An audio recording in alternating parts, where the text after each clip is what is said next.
තෙරුවන් සරණයි පින්වත් ඔබ හැම දෙනාටම. සදහැවතුනි, ක්‍රෝධය, ඊර්ෂ්‍යාව, මානය ආදී හැඟීම්වල කිසිදු වටිනාකමක් නැහැ. එකී හැඟීම්වල ඇත්තේ පිරිහීමක් පමණයි. එහෙමනම් ඒ දුර්ගති තමන්ගේ ජීවිතවලින් ඉවත් කරගෙන උතුම් වූ ධර්මාවබෝධය පිණිසම කැපවන සුපින්වත් ඔබ වෙත බෞද්ධ රූපවාහිනී නාලිකාව සංනිවේදනය කරන විවාදාපන්න ධර්ම දේශනා මාලාවේ අද දවසේ දේශනාව මෙලෙසින් ආරම්භ කරන්නටයි මේ සූදානම. පින්වත්නි, දේශනාව වෙනුවෙන් වැඩම කොට වදාළ පින්වත් ස්වාමින් වහන්සේ මේරිගම බෝතලේ කිනිතුලා කළ අරණ්‍ය සේනාසනාධිපති ත්‍රිපිටකාචාර්ය පූජ්‍යපාද තල්ගමුවේ සුධීරානන්ද පින්වත් ස්වාමින් වහන්සේ අපි පළමුවෙන් ඉතාමත්ම ගෞරවයෙන් නමස්කාර පූර්වකව පිළිගනිමු. අවසරයි අපේ හාමුදුරුවනේ. සාදු සාදු සාදු. පින්වත්නි, අද දේශනාව වෙනුවෙන් දායකත්වය ලබා දී කටයුතු කරනවා ධර්ම දාහනයේ කැමැති, ධර්ම ශ්‍රවණයේ කැමැති ඇමරිකාවේ පදිංචි සදැහැති පින්වත් පිරිසක් විසින්. එහෙමනම් ඒ හැම දිනාටත් උතුම් වූ ධර්මාබෝධයේ පිණිසම මේ දේශනාව මහෝපකාරී වේවායි ප්‍රාර්ථනා කරමින් මෙතෙන් සිට ඔබ අප කෙරෙහි අනුකම්පාවෙන් දේශනාව පවත්වන්නට පින්වත් ස්වාමින් වහන්සේට අපි ආරාධනා කරමු. අවසරයි අපේ හාමුදුරුවනේ. සාදු සාදු සාදු. නමෝ තස්ස භගවතු වරහතෝ සම්මා සම්බුද්දස්ස. නමෝ තස්ස භගවතු වරහතෝ සම්මා සම්බුද්දස්ස. නමෝ තස්ස භගවතු වරහතෝ සම්මා සම්බුද්දස්ස. යාවත කඤ්ඤානං තාවත කඤ්ඤයං යාවත කඤ්ඤයං තාවත කඤ්ඤානං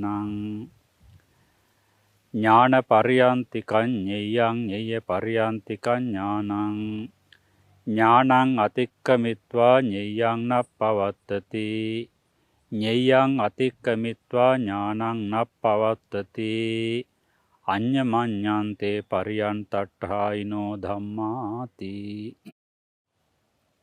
මාතර කොටිකාගොඩ රාජමහා විහාරස්ථාන පුණ්‍ය භූමියේදී කතාවස්තු ප්‍රකරණයෙහි පේලියට පවත්වාගෙන යනු ලබන 4 වෙනි ධර්ම පාඩම ධර්මානුශාසනාව ධර්ම දේශනාව. ඉතින් මේ වැඩසටහන් මාලාවට අපට එක එක්කෙනා කතා කරනවා කවදාවත් අහලා නැති ධර්ම කොටසක් කියලා කියනවා. ඒ වගේම තාමත් සමහරුන්ට මේක තේරිලා නැහැ කියලාත් කියනවා. ඉතින් මම ඔබට කීවා ඒ කවදාවත් ඔබ මේ රාමෝ යටතේ කෙරෙන මේ ධර්ම විග්‍රහය අහලා නැති නිසා, දේශනාවක් වශයෙන් මමද අහලා නැති නිසා වැඩි අවධානයක් යොමු කළ යුතුයි කියන කාරණේ. මේක නොතේරීමට මගේ අත්දැකීම් වලට අනුව මම නම් දන්නේ, මම නම් හිතන්නේ මෙන්න මේ කියන රාමුව ඔබට මතකයේ හිටින්නේ නැහැ. ඒ මතකයේහි නොහිටින නිසා තමයි මම ඔබට මම පාඩම කරනකොට ඔබ පොත ළඟ තියාගත යුතුයි. කතාවස්තු ප්‍රකරණයේ පෙරලාගෙන තබා ගත යුතුයි.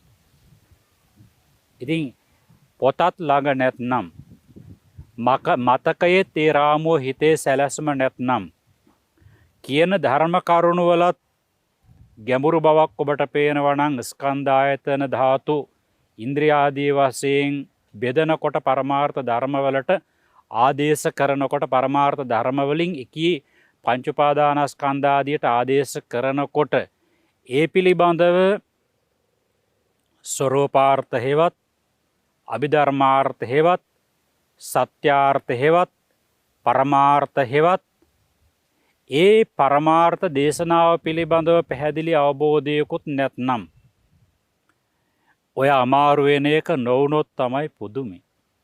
මුල ඉඳලාම කීවා මේක හොඳට හුරු පුරුදු කොටසක් කරගන්නට ඕනේ කියලා. මට කතා කරපු අයගෙන් එක්කෙනෙක් දෙන්නෙක් තමයි කීවේ මේක තේරුණා කියලා. අනික් අය කීවේ වචනයකටත් සමහරු බය වෙනවා කියලා.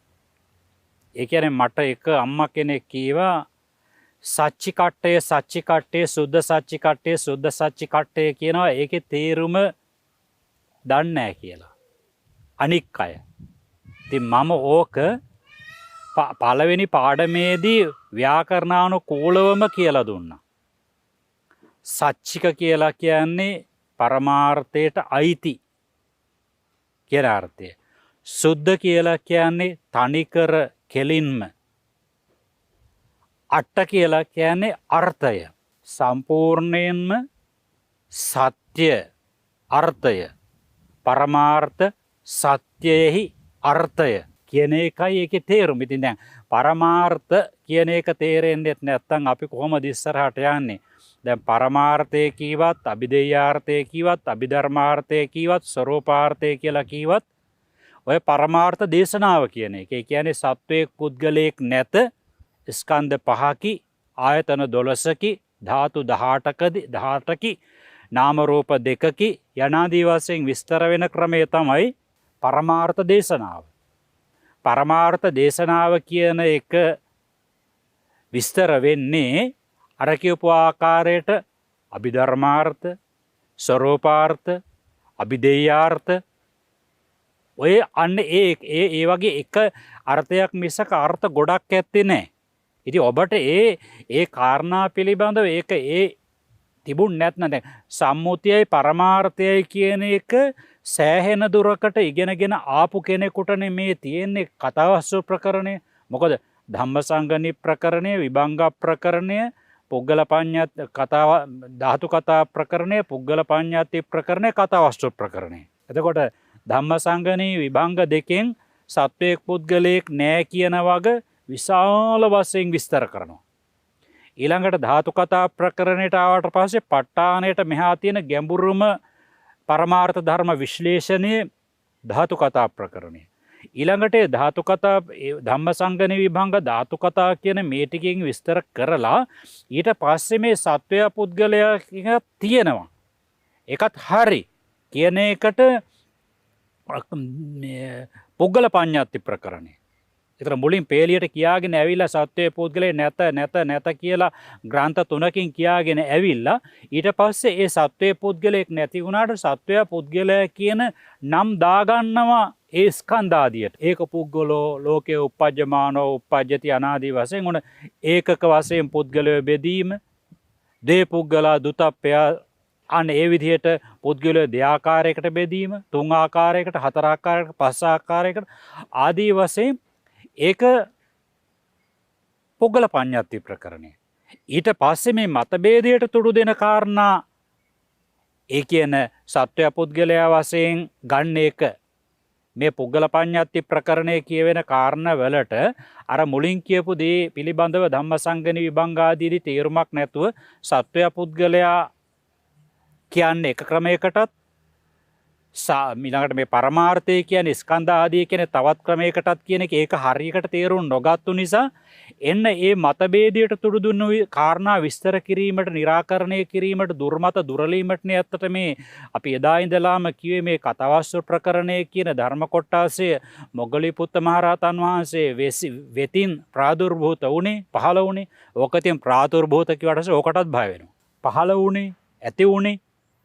ඉතින් ඒ නිසා ඒකේ අර ස්කන්ධ ආයතන ධාතු ආදී වශයෙන් නම් උඩ පරමාර්ථ ධර්ම ටික ඒක වෙන් කරගන්න බැරිකමක් තියෙනවා නම් ඇත්ත වශයෙන් මෙතනදී ඒක වෙනවා. මොකද එතකොට ඔබට අලුත් ධර්ම කාරණු ගොඩාක් එකතු වෙනවා. අලුත් ධර්ම කාරණු හුඟක් එකතු වෙනකොට මූලික දැනුම නැතු වෙනකොට ඊට පස්සේ සියලු ධර්ම කාරණු පිළිබඳව ඉතා සුවිශේෂී විශ්ලේෂණයක්, සංකීර්ණ සියුම් කරුණු විශ්ලේෂණය කරනවා. එතකොට ඊළඟට ඒකේ අර සුද්ධ සච්චි කට්ටාදී ඒකේ එතන හතරක් තියෙනවා, අනුලෝම ප්‍රතිලෝමාදී වශයෙන් ගිහලා 8කට යනවා. ඊළඟට ඒකේ බෙදීකින් ඊළඟට යනවා මම ඔබට කිව්වා අනුලෝම පංචක ප්‍රතිලෝම පංචක කියලා ආය බෙදීමකට යනවා. ඊට පස්සේ ආය චතුස්ක වශයෙන් ඔබට මතකයි පටිකම චතුස්ක, නිග්ඝා චතුස්ක, උපනය චතුස්ක, නිගමන චතුස්ක කියලා. ඉතින් මේවා අර මූලික ධර්මකාරණා ටික පිළිබඳව Tamanට හුරු පුරුදු බවක් මනසේදී නොතිබුණොත් එහෙම මේක කරන්න බෑ. ඉතින් මම දැන් ඔබෙන් ඇහැවුවොත් එහෙම විශ්වවිද්‍යාලයේම සක්කාය දිට්ඨිය කියන්නේ මොකක්ද කියලා ඇහැවුවොත් ඔබට ඒක පැහැදිලිව නිර්වුල්ව ඔබට උත්තරයක් නැත්නම් ඔබට මේක ධර්ම කරුණවලදී අර මේ කතාවස්තු ප්‍රකරණයෙහි යන රාමුවට ඒක ගලපා ගන්නට ඒකට දා ගන්නට ඒකට ආදේශ කර ගන්නට බෑ. මේ කතාවස්තු ප්‍රකරණය කියලා කියන 아무තු දෙයක් නෙවෙයි. සාමාන්‍ය කෙනෙකුට අර මූලික ග්‍රන්ථවලදී ස්කන්ධ ආයතන ධාතු ආදී වශයෙන් මෙන්න මේ කියන සත්වයා පුද්ගලයා බෙදා ගන්න පුළුවන් කෙනෙකුට ඒක පිළිබඳව කෙරෙන විශ්ලේෂණයක්. තව විදිහකට කිව්වොත් ඒක රාමුවකට දම යන ධර්ම කොටාසයක්. දැන් කතාවස්තු ප්‍රකරණයේදී ඔබට ස්කන්ධ ආයතන ධාතු වාරේ සත්‍යයක් පිළිබඳව ඒක මේ ස්කන්ධය කියන්නේ මේ කයි චක්කු රූපයයි චක්කු ඉන්ද්‍රිය සෝත රූපයයි සෝත ඉන්ද්‍රිය එහෙම විස්තර කරන්නේ නැහැ. අටවිසි රූපයයි රූපස්කන්ධය වේදනාවයි වේදනාස්කන්ධය සංඥා චෛසිකය සංඥාස්කන්ධය ඉතුරු චෛසික 52 සංකාරස්කන්ධය සිත් 89 විඥානස්කන්ධය කියලා ඔබට මේක විස්තර කරන්නේ නැහැ. මොකද හේතුව ඔබ මූලික දැනුමත් එක්ක ආයුතුයි. ඒකනේ ඉස්සරලා ධම්මසංගන විභංග ධාතු කතා කරගෙන ඇවිල්ලා මේක තියෙන්නේ. දැන් ධම්මසංගනියාදියට එනකොට ඊටත් ඉස්සරලා තියෙනවා අර කුසල ධම්මා අකුසල ධම්මා අව්‍යාකතා ධම්මා කියලා ධර්ම කොටාසයක් 22ක් වූ මාතෘකා ත්‍රිකමාතිකා කියලා කියන්නේ. ඒ කියන්නේ ඒකේ තුනේ කොටස් තියෙන නිසා ත්‍රික කියලා කියනවා. ත්‍රිකමාතිකා. එතකොට මේ ඊළඟට දුක්ඛමාතිකා කියලා මාතෘකා පදෙතන 100ක් තියෙනවා. යුගල වශයෙන්. එතකොට දැන් ඒවත් කරලානේ ඔබට එන්නේ ධම්මසංගනියට. එතකොට ධම්මසංගනියට එනකොට ඒ දැනුම හොඳටම පරිපූර්ණව තියෙනවා. ඒ ධම්මසංගනියේ විභංගයට එනකොට තවදුරටත් ඒක ප්‍රවීණ වෙනවා. ධාතුකවට එනකොට ඒක අතිශය ප්‍රවීණ බවට පත් වෙනවා. දැන් ඒ තත්ත්වයට ආපු කෙනෙකුට මේ පරමාර්ථ ධර්ම කොහොමද ස්කන්ධ වශයෙන් බෙදාගන්නේ? ස්කන්ධ කොහොමද පරමාර්ථ වශයෙන් බෙදාගන්නේ? ඊළඟට ආයතන වලට ධාතු වලට ඉන්ද්‍රිය ධර්ම වලට බෙදා ගන්නවා කියන එක බොහොම සුළුපටු දෙයක්. ඒ නිසා ඒ දැනුම මම එදා ඒක තමයි ඒක පිරිසිදු කරගෙනම එන්න. මොකද ඒ පිරිසිදු කිරීම තිබුණේ නැත්නම් ඔබ අර වගේ වචනයකට බය වෙනවා. එතකොට ඔබට මේ ධර්මාර්ථයේ ඒ සැලැස්මට යොමු කර අර සුද්ධ සච්චි කට්ටාදී ඒ පහේ කොටස් හතර කොටස් මේවට යොමු කර ආදේශ කර සම්බන්ධ කර යනකොට ඔබට මූලික අර දැනුමත් නෑ ස්කන්ධ ආදී වශයෙන් අහුලා ගන්න. ඊළඟට මේකේ අර අලුත් සැකිල්ලක් ඊළඟට මේකේ තියෙන කරුණු දැන් අපි එදා සියුම්නේ. දැන් මේ සච්චිකට්ට හතරේ මේ සත්වයා පුද්ගලයා කියලා වර්ධවා ගන්න අවස්ථා ටික හරි සියුම්. ඉතින් මේ සියුම් අවස්ථාවන් තේරුම් ගැනීම සඳහා මූලික දැනුම හොඳ හුරු පුරුදු වෙච්ච දැනුම ඒ කරුණු කාරණා මතකේ නොතිබීම කියන ඒවා තිබුණොත් මේක යන්නට බෑ. මම ඒක එදා පටන් ගන්න දවසේම ඔබට කිව්වේ මේකට යම්කිසි කැපවීමක් කරන්නට අවශ්‍ය කරනවා. මේක සාමාන්‍ය සූත්‍රයක් තේරුම් අරගෙන ඉස්සරහට යනවා වාගේ නෙමෙයි. මම ඔබට එහෙමනම් අද එදා අපි ස්කන්ධ ආදී වශයෙන් ඔබට බෙදලා ගිය සතියේ ඉස්සලා සතියේ විස්තර කරා. ඔබට පුළුවන්කම තියනවාද මෙන්න මේ සත්වය පුද්ගලයා කියලා වරදවා ගන්න අර සක්කාය දිට්ඨිය විශ්වවිද්‍යාලයේම සක්කාය දිට්ඨිය ඔබට පුළුවන් හරියට නිරවුල් කරගන්න. අනේ එහෙම පුළුවන්කම තියෙනවා නම් ඒකත් මේකට ඇති. හැබැයි ඒකත් බැරි නම් ප්‍රශ්නයක් තියෙනවා එතකොට. මොකද ඉස්සරහට යන්න බෑ. අපි ඉස්සරළම ගත්තොත් දැන් සක්කාය දිට්ඨිය විශ්වවිද්‍යාලයෙන් වෙන්නේ මූලපරයය ආදී සූත්‍ර ලෝක හොඳට සඳහන් වෙලා තිනවා. ධම්මසංගණීය ආදීත් හැමතැනම වාග්යෝක සඳහන් වෙලා තියෙනවා. ඒකේ තියෙනවානේ රූපං අත්තතෝ සමනුපස්සති රූපස්මින් වා අත්තානං සමනුපස්සති රූපාන්තං අත්තතෝ සමනුපස්සති රූපං අත්තතෝ සමනුපස්සති රූපාන්තං වා අත්තානං සමනුපස්සති රූපස්මින් වා අත්තානං සමනුපස්සති අත්තනිවා රූපං සමනුපස්සති. අන්න හතරයි. ඒ කියන්නේ මේ රූප කයම සත්වයා මම විදියට හිතන කෙනෙක් ඉන්නවා. රූප කයම. ඊළඟට වේදනාව රූප කයම ආත්මය තමා කියලා හිතනවා. ඊළඟට රූපේ සහිත එකක් මේ ආත්මය කියලා හිතනවා. එහෙමත් ගන්න පුළුවන්. රූපයෙහි ආත්මය පිහිටලා තියෙනවා කියලා ගණ්ඩ පුළුවන්. ආත්මය කියන මම සත්වයා කියන එකනේ. ආත්මයෙහි සත්වයා, ආත්මයෙහි මම, ආත්මයෙහි ඒ විදියට. ඊළඟට අත්තනීවා රූපං සමනුපස්සති. ආත්මයෙහි රූපය පිහිටලා තියෙනවා කියලා. ඔන්න 4යි. ඊළඟට වේදනං අත්තතෝ සමනුපස්සති. වේදනාව ආත්මය විදිහට, සත්වයා විදිහට, මම විදිහට ගන්නවා, දකිනවා, හිතනවා. වේදනා වන්තං අත්තානං සමනුපස්සති.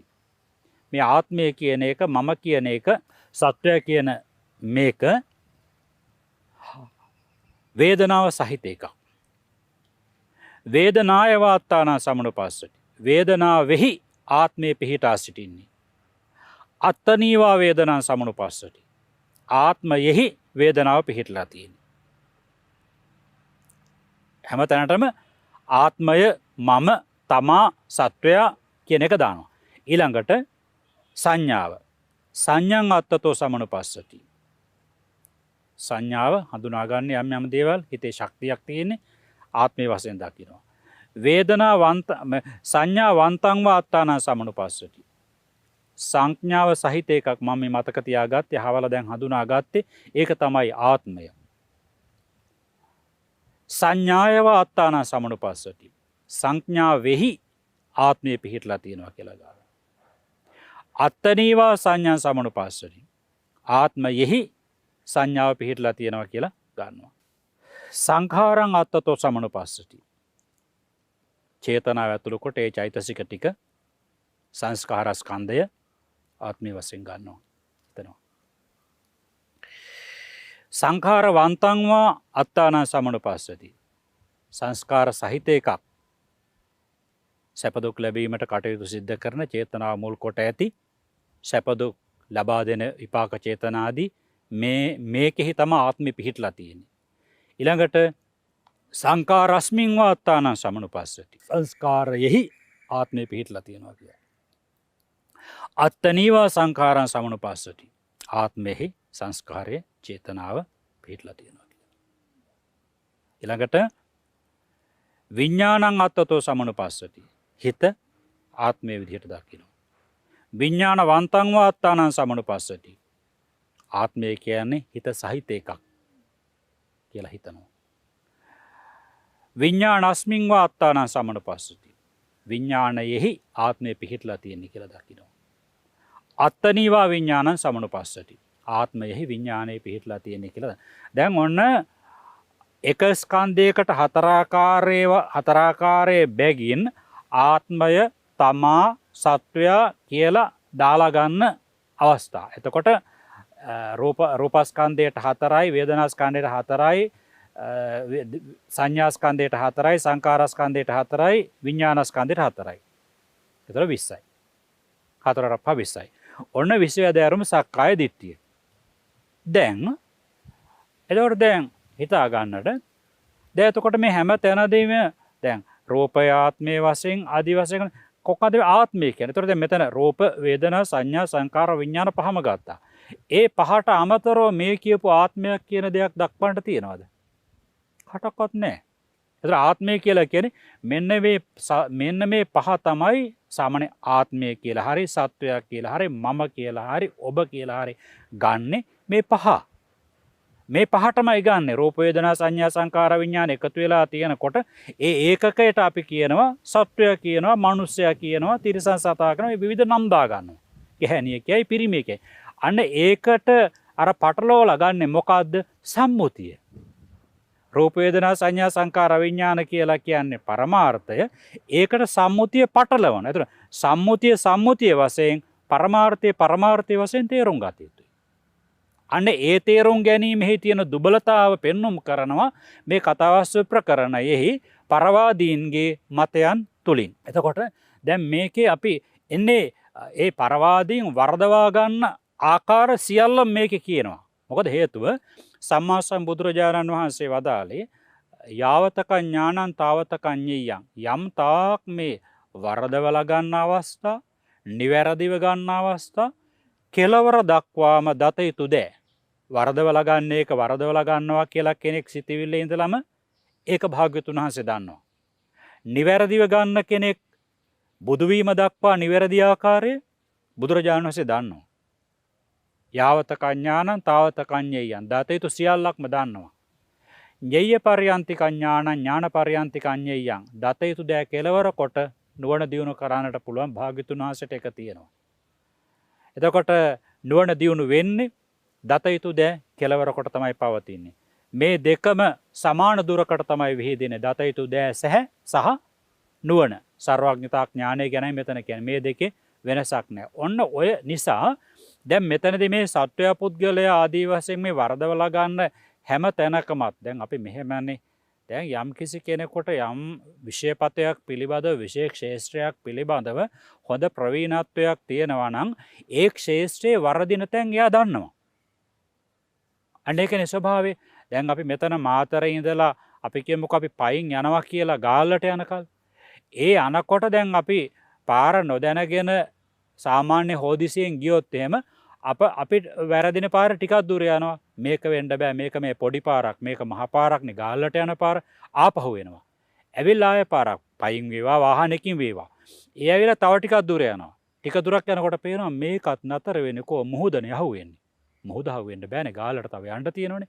ඔහොම ගිහලා කො මේකේ ගිහලා කො මෙතන තියෙන්නේ මේ ගෙවල් මණ්ඩියක්නේ. මෙතන පාර නෑ. මෙතන දිගට පාර නෑ. අන්න එතකොට දැන් වැරදි යම් කිසි කෙනෙක් ගාල්ලට යනවා එතකොට. එයා එතකොට දන්නවා වැරදෙන්න තියෙන සියලුම තැන් එයා දන්නවා. වැරදෙන්න තියෙන සියලුම තැන් දන්නවා. එයා වරද්ද නොගත්තත් තවත් කෙනෙක් වරද්ද ගන්න තියෙන තැනුත් එයා දන්නවා. ඒ වගේ තමයි අපේ සම්මා සම්බුදුරජාණන් වහන්සේ පාරමී පුරණ කාලේ ගොඩක් වැරදුනා. වැරදි පාරවල් වලත් ගියා. හැබැයි වැරදි පාරවල් වල ගිහිල්ලා මේක වැරදි පාර හරි පාර කියලා නතර වුණේ. මේක වැරදි කියලා හිතාගෙන ආපහු මේ නිවැරදි පාරට ආවා. ඒ නිවැරදි පාරේ කෙලවරටම ගිය නිසා සම්මා සම්බුදුරජාණන් වහන්සේ දන්නවා ඕනම කෙනෙකුට වැරදෙන්න තියෙන පාරවල් ඔක්කොම ටික දන්නවා. ඕනම කෙනෙකුට හරියන්න තියෙන පාරවල් බුදුවීම දක්වා ලෞතර බුදුරජාණන් වහන්සේ දන්නවා. එම නිසා දැන් මේකෙදි අපි මට හිතන විදිහට ආය පාරක් මේක කෙටියෙන් ඔබට කියන්න වෙනවා. මොකද ඒ කට්ටිය මට කියලා තියෙන ආකාරය අනුව මේ සුද්ධ සච්චි කට්ටේ කියන වචනේ තේරුම් කරන්න කියලා කියනවා. මම ඕක කිව්වා. සුද්ධ කියන එකේ තනිකර ඊළඟට අර අපි එකට පාලි වචනේ පාවිච්චි කරේ කේවල කියලා. කේවල කියන්නේ හුදෙක්, කෙලින්ම, ඍජුවම. ඒ කියන්නේ පුග්ගලෝපලබ්බති සච්චිකට්ඨ පරමත්තේන. කෙලින්ම සත්‍ය පුද්ගල ඉන්නවද කෙලින්ම අහනවා. ආයේ මොකක්වත් නැහැ. ඒ කියන්නේ ඍජුවම ප්‍රශ්නේ අහනවා පරවාදීන්ගෙන් සත්‍ය පුද්ගලයා කියලා ඉන්නවද? ඒක ඇත්තද කියලා අහනවා. අන්නේව කෙලින්ම අහනවා. ඒ නිසා ඒ සුද්ධ සච්චි කට්ටේ කියලා ඒකයි. කෙලින්ම සත්‍යාර්ථ පරමාර්ථ වශයෙන් සත්‍ය පුද්ගලයා ඉන්නවද කියලා අහනවා. කෙලින්ම අහනවා. ඒක තමයි කේවල. ඒක කේවල කියන එකට අනික් වචනේ තමයි සුද්ධ සච්චි කට්ටේ කියලා කියන්නේ. දැන් අපි කේවල කියන හුදෙක් තනිකර ඒකාන්තයෙන් කේවල කියන පදේ සිංහලේ පාවිච්චි කරනවානේ. අන්න ඒක තමයි කියන්නේ. ඊළඟට ඔබට ආවේ සුද්ධ සච්චි කට්ටේ ඊළඟට ආවේ ඕකාස සච්චි කට්ටේ. ඕකාස කියන එකේ වචනේ තේරුම අවසරය, ඉඩහසර කියන එක. ඒතර ඕකාස කියන එකේ සබ්බත්ත පාලි වචනේ සබ්බත්ත. දැන් අපි කියන්නේ මට ඉඩ අවකාශ දෙන්න. අවකාශය ඉඩ ප්‍රස්තාව කියන එකනේ. ඒක සබ්බත්ත කියන පාලි වචනේ සියලු තැන්හි, සියලු අවකාශයන්හි, සියලු අවසරයන්හි. එනිසා මේ වචන වලට කවුරක්වත් බය වෙන්න එපා. දැන් මේ ගොඩක් වෙලා තියෙන අහන අයගේ ප්‍රශ්න වලින් හොඳට තේරෙන දෙයක් තමයි වචනයකට තමයි නතර වෙලා තියෙන්නේ.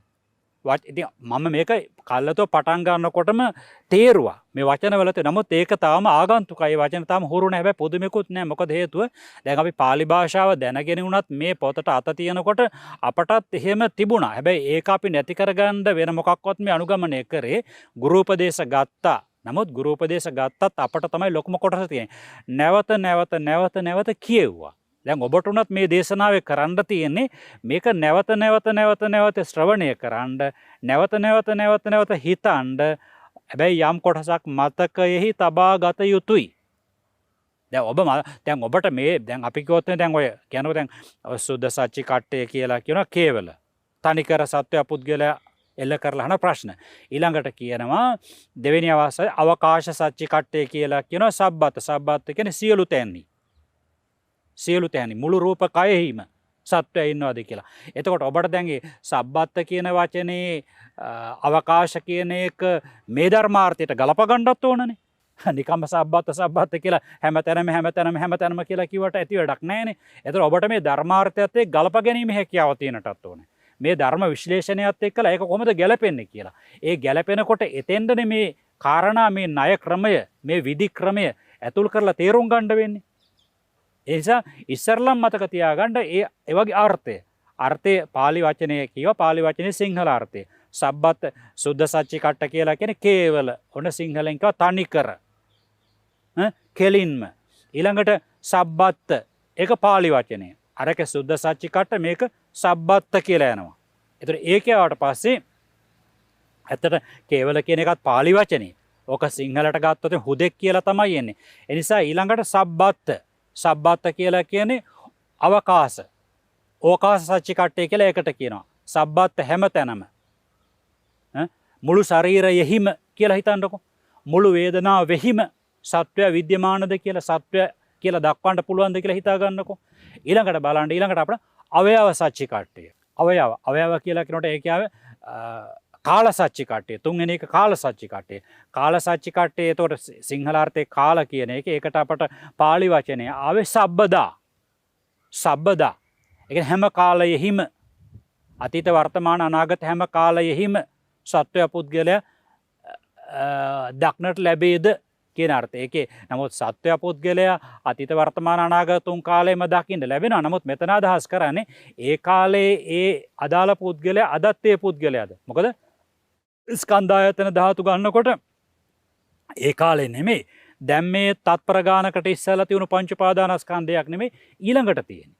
ඒ නිසා අවුරුදු 100 ගානකට 10 ගානකට එහා පැත්තේ සත්වයා අද සත්වයා කියලා ගන්නෙ නෑ. එතකොට පංච උපාදානස්කන්ධේ බිඳි බිඳි ආපුවාර චුතිපටිසන්ධි වශයෙන්ුත් බොහෝ එකම ජීවිතයක වුණත් ඒ එකම ජීවිතයකදී වුණත් ඒ උත්පාදටි භංග වශයෙන් පංච උපාදානස්කන්ධය එක සිද්ධ වෙන නිසා අතීත වර්තමාන අනාගත කියන තුන් කාලෙම සත්වයා ඉන්න කියලා ගත්තොත් එහෙම එතන සාස්වතයට වැටෙනවා. එතකොට ඒ නිසා එක සබ්බදා ඊළඟට සබ්බේසු කියලා කියන්නේ අර කිව්වා සියලු පංච උපාදානස්කන්ධවල පංච උපාදානස්කන්ධයේ සියලු ස්කන්ධවල ආයතන 12හිම ධාතු 18හිම ඊළඟට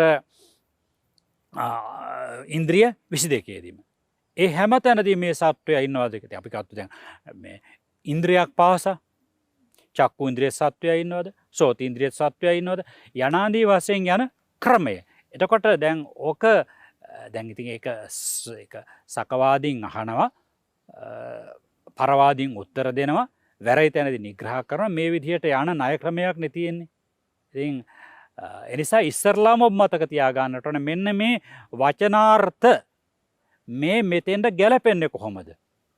ආනෙකයි මේ කියන කේවල සබ්බත් සබ්බදා සබ්බේසු කියන මේ වචන ඒ පාලි වචන. කේවල කියන්නේ හුදෙක් තනිකර කෙලින්ම සබ්බත් කියන්නේ සියලු තැන්හි සබ්බදා කියන්නේ සියලු කල්හි ඊළඟට සබ්බේසු කියලා කියන්නේ සියලු ස්කන්ධයන්හි සබ්බත් සබ්බේසු කියන තැන සමානත්වයක් වාගේ පේනවා. සබ්බත් කියන්නේ සියලු තැන්හි සබ්බේසු කියන්නේ පාලියෙහි සියලු තැන්හි. එතකොට සබ්බත් කියන වචනේ තේරුම පැතිරිච්ච කියන අර්ථය කියලා තියෙනවා. සබ්බේසු කියන එකේ දෙකේ ලොකු වෙනසක් නැහැ. සබ්බේසු කියන එකේ මොකද දෙකම ආධාරාර්ථය. යමක් දරනවා අවකාශය කියන අර්ථයෙහි යෙදෙනවා. සබ්බත් කියන එකත් සබ්බේසු ව්‍යාකරණානුකූල වුණ සප්තම විභක්තියට දෙකම යෙදෙනවා. සප්තම විභක්තියට සබ්බත් සබ්බේසු කියන දෙකම යෙදෙනවා. ඉතින් ඒ නිසා මෙතන නමුත් මෙතන අපට ප්‍රශ්නයක් කරගන්න අවශ්‍ය කරන්නේ නැහැ. සබ්බත් කියලා කියනකොට සියලු කයෙහි සියලු වේදනාවෙහි සියලු සංඥාවෙහි සත්වයා කියලා දක්වන්න පුළුවන්ද කියලා අහන්නේ.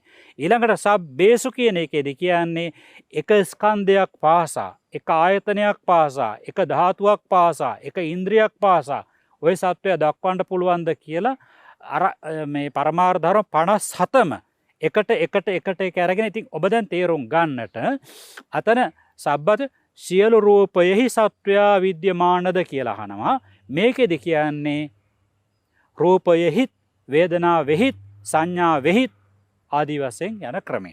මොකද මම ඕක එදත් මම ඔබට විස්තර කළා මේ සබ්බත්ත සහ සබ්බේසු කියන මේ ස්ථාන දෙක මේ සත්වපුද්ගල කතාවේදී බොහොම සියුම් වෙනසක් තියෙන්නේ. නිසා අදත් මගෙන් කෙනෙක් කතා කරලා හැව අභිධර්මයේ ගොඩක් ඉගෙන ගන්න කෙනෙක් මයෙන් කතා කරලා හැව මේ දෙක එකක් නේද කියලා. එකක් නෙවෙයි, ඒක වෙනසක් තියෙනවා. එකම දේ දෙපාරක් කියන්න මොග්ගලිපුත්ත මහරහතන් වහන්සේ එච්චර පල්ලෙහා කෙනෙක් නෙවෙයි. ඒ නිසා මෙන්න මේ කාරණා ටික හොඳටම තමන් හොඳට ප්‍රගුණ කරගෙන මේ යන්නට ඕනේ. මොකද නැත්තම් මං නැවත මේ කියන්නේ මට එකපාරටම පාඩම කියාගෙන ගිය හැකි. නමුත් මම මේ කරන්නේ ඔබට ධර්ම පාඩමක් කියලා දෙන්නේ. ඒ නිසා මම සතුටු වෙන්නේ ඔක්කොමලා කෙසේ වෙතත් මේක වැඩිපුර ප්‍රමාණයක් බහුතරයක් දෙනා මේක තේරුම් ගත්තා නම් මේක තමයි මගේ සතුට. එහෙමනම් අපි මෙතනදී ඒ කියන ඒ සච්චිකට්ට 4 තියෙනවානේ. ඒ සච්චිකට්ට 4දී අපි මෙතනදී ගමු මෙහෙම එකක්. දැන් සච්චිකට්ට 4දී අපි මේක ගන්න ඔබ තනියම බය නැතුව තර්ක කරන්න. සච්චිකට්ට 4 පළවෙනි එක.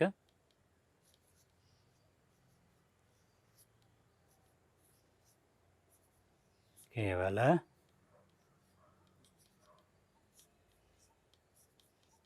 සබ්බත්ත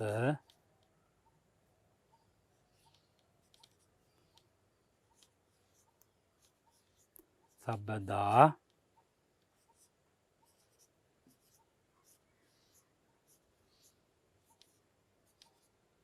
සබ්බේසු. දැන්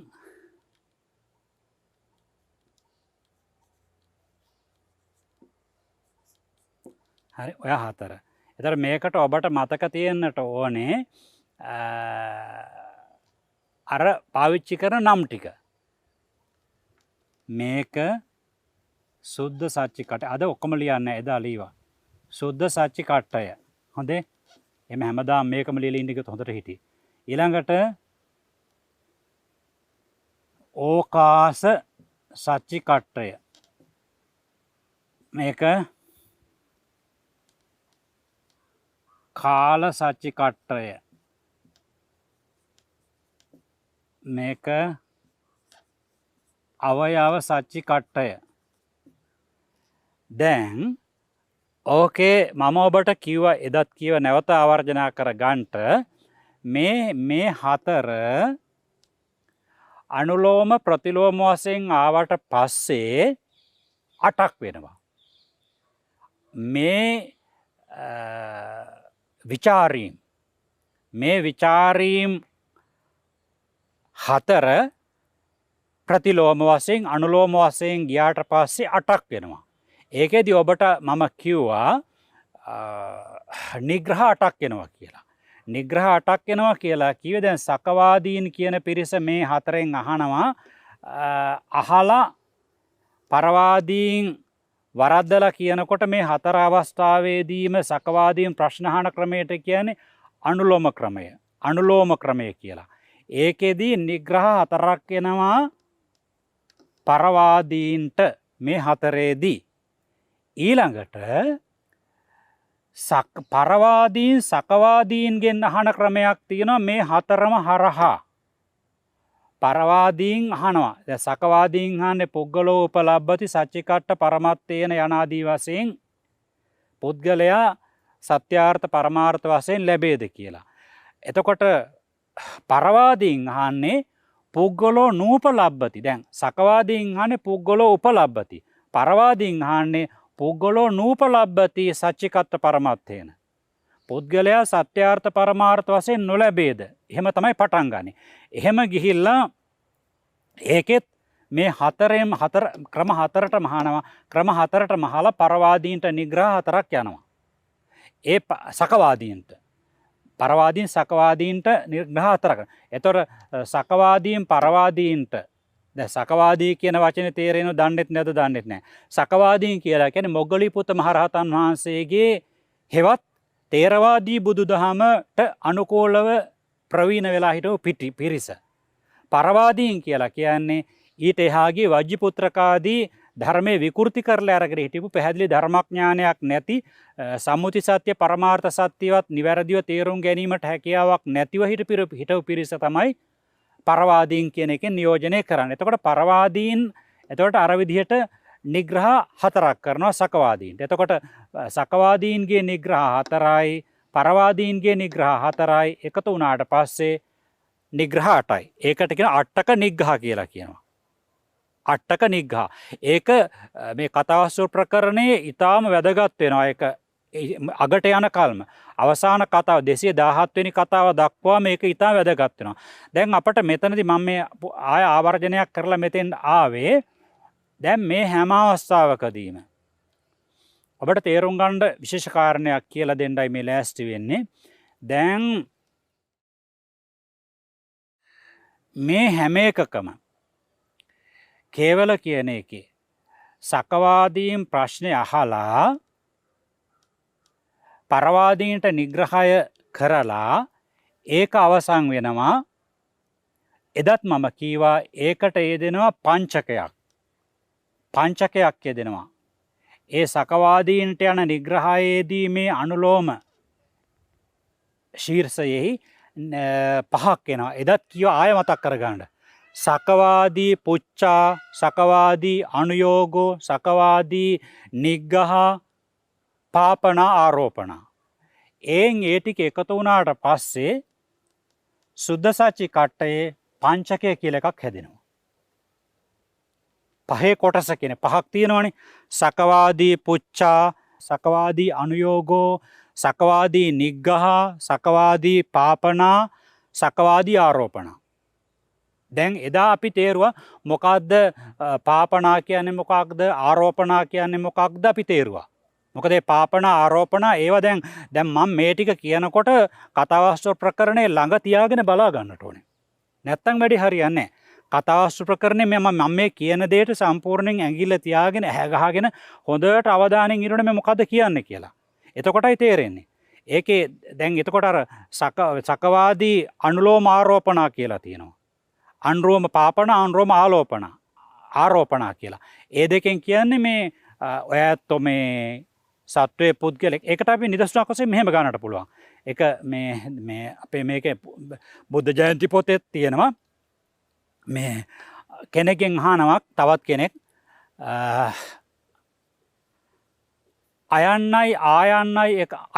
අයනු දෙකක් එකතු වුණාට පස්සේ ආයන්න වෙනවා පිළිගන්නවද කියලා අහනවා.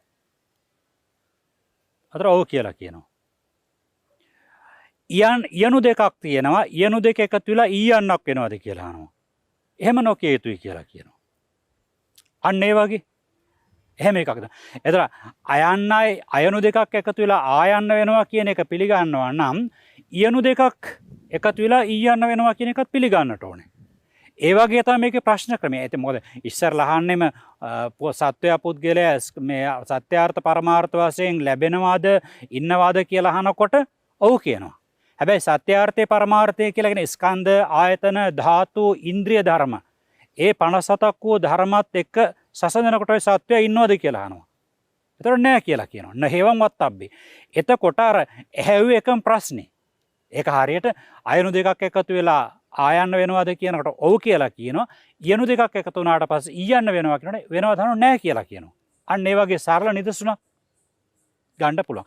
එතකොට එන්නේ ඒ විදිහට ඒකෙදි ආවට පස්සේ ඔතන මේ පාපන ආරෝපණා කියලා කියන්නේ ඒ නිදසුනෙන්ම ගන්නම් නුඹලා ඒක තියෙනවා අනුලෝම පාපනා අනුලෝම ආරෝපණා පටිලෝම පාපනා පටිලෝම ආරෝපණා කියලා. ඒකේ තේර අනුලෝම පාපනා අනුලෝම ආරෝපණා කියන එකත් මම අර නිදසුනෙන්ම කියන සත්පුද්ගල කතාවට නැතුව නුඹලා කියනවා අයනු දෙකක් එකතු වුණාට පස්සේ ආයන්න වෙනවා කියලා. හැබැයි ඊයනු දෙකක් එකතු වුණාට පස්සේ ඊයන්නක් වෙනවා. ඒක උඹලා කියන්නේ නැහැ එහෙම වෙනවා කියලා. ආන්නේ ඉතින් අයනු දෙකක් එකතු වෙලා ආයන්න වෙනවා නම් ඊයනු දෙකක් එකතු වෙලා ඊයන්නත් වෙනවා කියන එක නුඹලා පිළිගත යුතුයි. එහෙම වෙනවා. ඒ නිසා නුඹලා කියනවා නම් අයනු දෙකක් එකතු වෙලා ආයන්න වෙනවා. ඊයනු දෙකක් එකතු වෙලා ඊයන්න වෙන්නේ නැහැ කියලා ආන එහෙම තමයි අර පාපන ආරෝපණා දෙක. ඒ කියන්නේ ඒ අය වරදට පමුණුවනවා, වැරදි කියලා කියනවා, පදනම සහිතව ඒක තහවුරු කරනවා, ඊළඟට වැරදීම කියලා සම්මත කරනවා. ඕක තමයි අනුලෝම පාපන අනුලෝම ආරෝපණ. ඊළඟට පටිලෝම පාපන පටිලෝම ආරෝපණා කියලා කියන්නේ තවදුරටත් ඒගොල්ලන්ට වරද පමුණුවනවා පැහැදිලි කරලා බුද්ධිමතාට තේරුම් ගන්න. ඒ කියන්නේ නුඹලා කියනවා නුඹලා අයනු දෙකක් එකතු වෙලා ඊයනු දෙකක් එකතු වෙලා නුඹලා කියනවා නම් ඊයන්න වෙන්නේ නැහැ කියලා. එහෙමනම් ඉතින් අයනු දෙකක් එකතු වෙලත් ආයන්න වෙන්නේ නැහැ කියලා කිය යුතුයි. අන්න ඒකට කියනවා පටිලෝම පාපනා පටිලෝම ආරෝපණා කියලා. එතකොට මේකේ අනුලෝම පාපනා අනුලෝම පාපන ආරෝපණා කියන දෙක ඇති අරකේ 아무තු අර්ථයක් දෙන්නේ නැහැ. ඒ වාදයට 아무තු ශක්තියක් ඒකට තව ශක්තියක් ලබා දීමක් කෙරෙන්නේ නැහැ. ඒ නිසා ඒකේ ඔය අනුලෝම පංචකයට එනකොට ඒ කියන පටිලෝම පාපනා පටිලෝම ආරෝපණා කියන දෙක අත්හැර දානවා. අනිත් පහත් එක තමයි ගන්න. මොකද සකවාදී පුච්චා, සකවාදී අනුയോഗෝ, ඊළඟට සකවාදී නිග්ගහෝ, අනුලෝම පාපන අනුලෝම ආරෝපණ. ඒ ටික වලට පස්සේ තමයි පහක් එන්නේ. එතකොට මේකට පහක් එනවා. ඒ පහක් එනවා මේකට පහක් එනවා, මේකටත් පහයි පහයි පහයි. ඒ සකවාදීන් ප්‍රශ්න අහන අවස්ථා 4ේදී ඊට පස්සේ මේ හැම එකක් පාසා මේක හමාර වෙනකොට, ඒ පංචකය හමාර වෙනකොට මම ඔබට එදත් කිව්වා, නැවතත් කියනවා. මොකද මෙතන හදා නොගෙන ගියොත් ඇති වැඩක්ම නෑ අපි මේ කරන මහන්සියෙන්. ඊළඟට අපි ඔබට කියලා දුන්න දැන් මේ ටිකෙන් පරවාදීන්ට මේ නිග්‍රහය මේ ඔබ වරදවා අරන් ඉන්නේ කියන එක කීවට පස්සේ පරවාදීන් ඊළඟට ඒගොල්ලෝ වැරදි නෑ කියන එක ඔප්පු කිරීමට කාරණාගෙන හැර දක්වනවා. එතකොට ඒකෙනුත් පැහැදිලි වෙනවා තේරවාදී බුදුදහම දැනගන්න කෙනෙකුට මේ පරවාදීන් කියපු දේ තාමත් තේරුම් ගන්නේ. මේ පරවාදීන්ට මේක තේරුම් කරලා දීලා තමත් තේරලා නැහැ. ඒ නිසා තමයි අර එතනදී මේ පරවාදීන් නොතේරුම් ගත්තු බව තහවුරු කිරීමට තමන්ගේ නොහැකියාව, නොදන්නාකම තවත් ප්‍රකට කරනවා, තීව්‍ර කරනවා. අර පරවාදීන් ඊට පස්සේ ඒගොල්ලෝ එකතු කරනවා මෙතෙන්ට එනවා පටිකම්ම චතුක්කය, නිග්‍රහ චතුක්කය, උපනය චතුක්කය, නිගමන චතුක්කය. එදා මම ගිය පාඩමේදී එක කීවා ඒ වගේ තේරුම් මොකක්ද කියලා. ඒ අනුසාරයෙන් දැනගත යුතු වෙනවා. එතකොට ඒ කියන 4 පරවාදීන් ඉදිරිපත් කරනවා. පරවාදීන් ඒ 4 ඉදිරිපත් කරනවා. ඒ 4 මේ එකක් පාසා තියෙනවා. මේ එකක් පාසා පරවාදීන්ගේ ඒ චතුස්කය. ඒ චතුස්කයට කියන්නේ එතකොට පටිකර්ම චතුස්කය, ප්‍රතික්‍රියාව නැත්නම් පිළියම් කිරීම කියන ඒකත් ඇත්තා වූ 4 කොටස. ඊළඟට නිග්‍රහ කිරීම සහිත වූ 4 කොටස. ඊළඟට වරදට පැමිණවීම නම් වූ වරද තේරුම් කර දීම නම් වූ 4 කොටස. චතුක්කය කියන්නේ ඒකනේ. ඊළඟට වැරදි කියලා නිගමනය කිරීම කියන අංගයත් එක්ක ඒක සහිත 4 කොටස කියලා කියනවා. එතකොට ඒ 4 බැගින් මේක අනුලෝම පංචක ටික ඔක්කොම එන්නේ සකවාදීන්ගෙන්. අනුලෝම පංචක 4ම එන්නේ සකවාදීන්ගෙන්. ඊළඟට අනුලෝමයකට පසුව එන චතුස්ක 4ම එන්නේ පරවාදීන්ගෙන්. තේරවාදීන්ගෙන් නෙමෙයි. ඒ කියන්නේ අර ඉස්සෙල්ලා මං කිව්වා පටිකම චතුස්කයයි, නිග්‍රහ චතුස්කයයි, උපනය චතුස්කයයි, නිගමන චතුස්කයයි. ඒවා මේ එකක් පාසා මේකට 4, මේකට 4, මේකට 4, මේකට 4 විදිහට එනවා. එතකොට මේකේ අනුලෝම පුච්චාදී පංචකයන්නේ මේකත් තේරවාදී, තේරවාදී, තේරවාදී, තේරවාදී, සකවාදී කියන අයට. අනික 4 ඉන්නේ පරවාදීන්ට. ඔන්න ඕක තමයි. එතකොට දැන් මේකේ මගෙන් කෙනෙක් ඇහුවා ඇයි මේ නිග්‍රහ චතුස්කය කියන එකේ අර මේ පංචකේ වාගේ නිග්‍රහය වෙනම එකක් විදිහට ගන්නෙ නැත්තේ කියලා. දැන් නිග්‍රහ චතුස්කය කියලා කීවට පස්සේ ඇයි ඒක වෙනම ගන්න? දැන් පංචකය කියලා ගත්තට පස්සේ අපට මෙතනදී කෙලින්ම ගත්ත සකවාදී පුච්චා, සකවාදී අනුയോഗෝ, සකවාදී නිග්‍රහ, අනුලෝම පාපන, අනුලෝම ආරෝපණා කියලා ගත්තා. එතකොට මයින් ඇහැව්වා ඒ විදිහට ඇයි මේ නිග්‍රහ චතුස්කය කියන එක වෙනම ගන්න නැති කියලා. ඒක නොගන්න හේතුව තමයි ඒ නිග්‍රහ කියන වචනය ඒ කියන හතරටම අදාළයි. නිග්‍රහ කියන චතුස්කයේ තියෙන ඒකෙත් තියෙනවානේ පුච්චා අනුയോഗ ආරෝපණ පාපන ආරෝපණා කියලා හතරක් තියෙනවනේ. ඒකේ නිග්‍රහ කියන එක නිග්‍රහ එකක් තිබුණානේ. ඒතර පහක් වෙනවනේ. ඇයි ඒක නැත්තේ කියලා. ඒක නැති වෙන්න හේතුව ඒක තනිකර ණය ක්‍රමයක්. ඒ හතරටම නිග්‍රහ කියන පදේ අර පටිකම්ම කියන පදේ වාගේ, උපනාය කියන පදේ වාගේ, නිගමන කියන පදේ වාගේ හතරටම අදාළයි. ඒක නිසා තමයි ඒක වෙනම එකක් නැති විදිහට අරගෙන තියෙන්නේ. එහෙමනම් ඔන්න මට දැන් මේ කාලය මදි වේගෙන යනවා. ඊළඟ වැඩසටහනේදී කියනවා. ඊළඟ වැඩසටහනේදී බලාපොරොත්තු වෙන්න මෙහෙම. ඒ කියන්නේ දැන් සකවාදීන් මේකෙදී කේවල සුද්ධ සච්චි කට්ටයේදී පරවාදීන් පළවෙනි එකේ පරවාදීන් සත්වයේ පුද්ගලයේ ගණ්ඩ හේතුවත් ඊළඟට සකවාදීන් එක නොගණ්ඩ හේතුවත් ඊට පස්සේ සකවාදීන් ඒක පුද්ගලයා ලැබෙන්නේ නැහැ කියන එක තහවුරු කරන්න හේතුවත් මේ සුද්ධ සච්චි කට්ටයේදීත් සබ්බත්ත කියන ඕකාස සච්චි කට්ටයේදීත් කාල සච්චි කට්ටයේදීත් අවකාශ සච්චි කට්ටයේදීත් සකවාදීන් ගත්තු ප්‍රමාණවත් ධර්මකාරණය මොකක්ද? මම හිතන්නේ එහෙම කිව්වොත් තේරෙන්නේ නැති. ප්‍රමාණවත් තරමට ගතු ධර්මකාරණය මොකක්ද කියලා. මොකද මේ හැම එකක්ම ගිහිල්ලා තියෙන වරදවලා ගන්නෙත් බුද්ධ වචනේ හරහා, නිවැරදි කරන්නෙත් බුද්ධ වචනයෙන්මයි. ඒ දෙකම සිද්ධ කරන්නේ බුද්ධ වචනයමයි ප්‍රාමාණිකත්වයෙන් ගන්න. ඒ නිසා ඊළඟ එකේදී මම බලාපොරොත්තු වෙනවා එන්නේ ඒ ටික ඔබට කියලා දෙන්නට. මේ අද පාඩම අලුත් පාඩමක් නෙමෙයි. ගිය පාඩම් පිළිබඳව පුනරාවර්ජනයක්. ගිය පාඩම් පිළිබඳව අධීක්ෂණයක් කළේ. මොකද ඒ අර මේ අපට දක්වලා තිබුණු අදහස් එක්කලා ඒ ටික කියලා දෙන්නේ නැතුව ගියොත් හරියන්නේ නැහැ කියලා මට හිතිච්ච නිසා. එහෙමනම් ඔය chart එක කොහොමම තිබුණා වෙයි. ඉතින් අද වැඩසටහන පැවැත්වීම සඳහා සැදැහැති දායකත්වය, බැතිබර දායකත්වය සපයපු උදවිය පිළිබඳ මතක් කිරීමක් කරනවා. ප්‍රථමයෙන්ම මාතර කොටිකාගොඩ රාජමහා විහාරස්ථානයෙහි අතිපූජනීය සරණ නායක ස්වාමින් වහන්සේ මේ වැඩසටහනට ප්‍රශංසා කරලා තියෙනවා. අපට අවශ්‍ය කරන සියලු අවකාශ අවසරය ලබා දීලා තියෙනවා. ඒ නායක ස්වාමින් වහන්සේට නිරෝගී සුව දීර්ඝායුෂ ප්‍රාර්ථනා කරනවා. සිසු නේවාසික ස්වාමින් වහන්සේලාටත් එහෙමම සෙත්මෙත් ප්‍රාර්ථනා කරනවා, ගෞරව කරනවා. පොදු ප්‍රාර්ථනාවක් ශාසනයෙන් මුල් කරගෙන මේ වැඩසටහනේදී අද තියෙන්නේ.